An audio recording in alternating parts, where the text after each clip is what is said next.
লাউ দিয়ে ডাল তৈরি করার জন্য আমি এখানে ১০০ গ্রাম ডাল নিয়েছি। এটাকে ভালো করে কিন্তু আমাদের ধুয়ে নিতে হবে ২ থেকে ৩ বার। এবারে এর ওপর দিয়ে দেবো আমি হাফ গ্লাস মতো জল। আর আগে থেকে কেটে রাখা লাউ, একটা বড় সাইজের লাউয়ের ৪ ভাগের ১ ভাগ কিন্তু আমি এখানে কেটে দিয়েছি। আর দেবো ২ থেকে ৩টে চেরা কাঁচা লঙ্কা আর স্বাদ মতো নুন।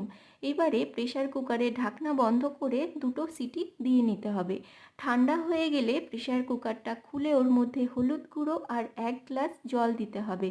কড়াইতে সর্ষের তেল গরম হয়ে আসলে ওর মধ্যে একটা তেজপাতা ভেঙে, শুকনো লঙ্কাকে ফাটিয়ে আর জিরে, কালো জিরে আর পেঁয়াজ কুচি দিয়ে ভালো করে ভেজে নিয়ে ওর ওপর কিন্তু ডালটাকে দিয়ে দিতে হবে।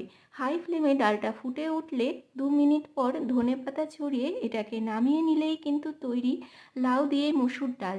গরম ভাতে কিন্তু দুর্দান্ত